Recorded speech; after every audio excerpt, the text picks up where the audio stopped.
ये तीसरी चीज है, अपना समय। सिर्फ ये नहीं किताब ले लिया रटे जा रहा है, एलपीजी क्या है, connectivity. Bharat unity in diversity का देश है, आज से नहीं, प्राचीन काल से। और उस यूनिटी इन डाइवर्सिटी की मुख्य वजह क्या है? भारत की ज्योग्राफी। कल्चर किस पे डिपेंड करता है? ज्योग्राफी पे। कल्चर मतलब ड्रेस, कल्चर मतलब खाना। कश्मीर का हिंदू और तमिलनाडु का हिंदू, दोनों के ड्रेसिंग सेंस अलग अलग होंगे, क्योंकि दोनों की ज्योग्राफी अलग अलग है। गुजरात का मुसलमान और नॉर्थ ईस्ट का मुसलमान, दोनों का ड्रेसिंग सेंस अलग अलग होंगे।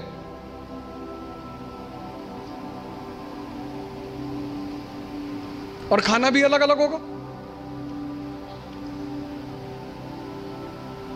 तो अशोक को, जैसे आज हिंदू मुस्लिम ईसाई के बीच तनाव है, ऐसे अशोक को बुद्ध ब्राह्मण और जैनों के बीच तनाव का सामना करना पड़ा।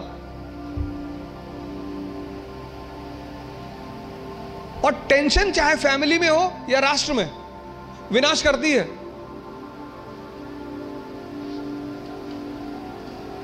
जो तुम आज सिचुएशन देख रहे हो, ये सिचुएशन अशोक के सामने भी थी। तभी तो हम उसे द ग्रेट कहते हैं, जिसको समझ में आ रहा हो।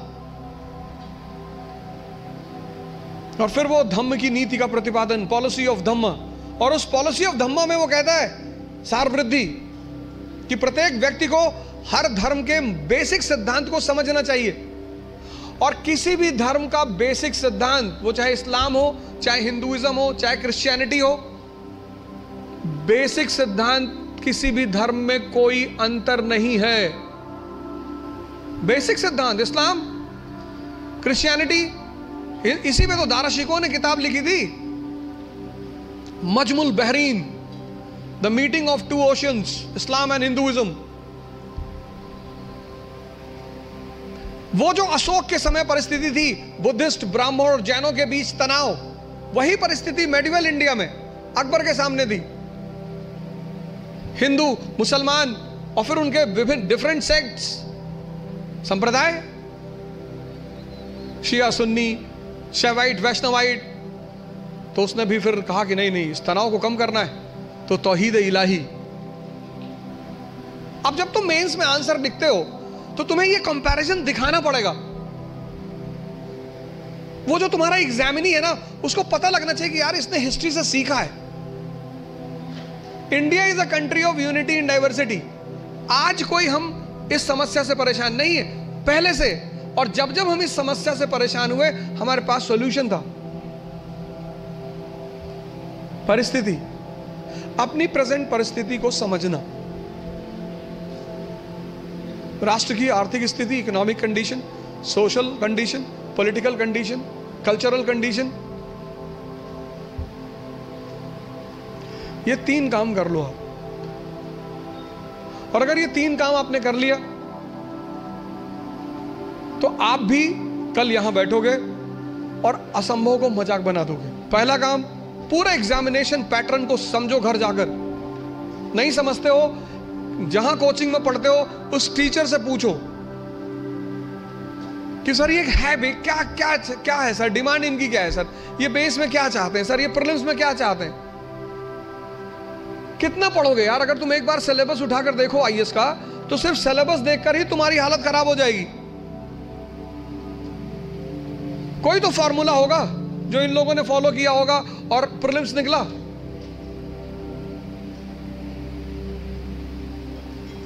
इस दुनिया में हर कोई भी आदमी ओमनीसिएंट नहीं है।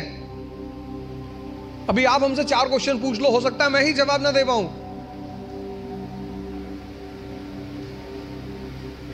दूसरा, सेल्फ इंट्रोस्पेक्शन करो, अपनी क्षमता को चेक करो। और तीसरा, अपनी परिस्थिति को समझो। इन सबके साथ, ये 3 बातें क्लियर हुई ना? इन सबके साथ जो चौथी बात, जो मतलब मुझे बोलना ही होता है, जीवन मतलब युद्ध। ये लास्ट बात। या तो आप हंस हंस के लड़ोगे या रो रो के लड़ोगे।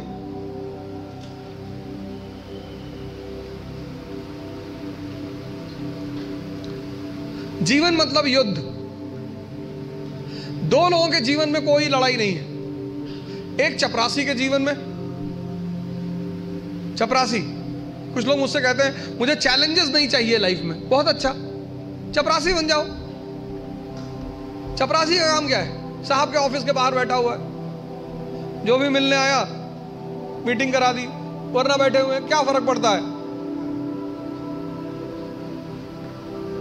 और वो भी चपरासी अगर ब्यूरोक्रेसी का है, जुडिशरी का है।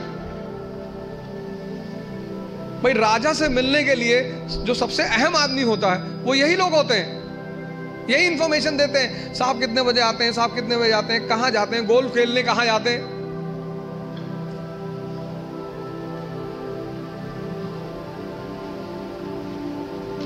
और या फिर जो लोग हरिद्वार चले गए, जिन्होंने कहा भैया हमें नहीं बनना आईएएस, हमें प्रधानमंत्री नहीं बनना, हमें कुछ बनना ही नहीं।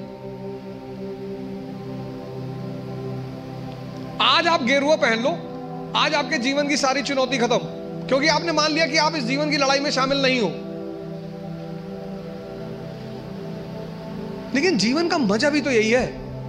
और करना क्या है? तो जब लड़ना है, जब ये पता है कि लड़ना है,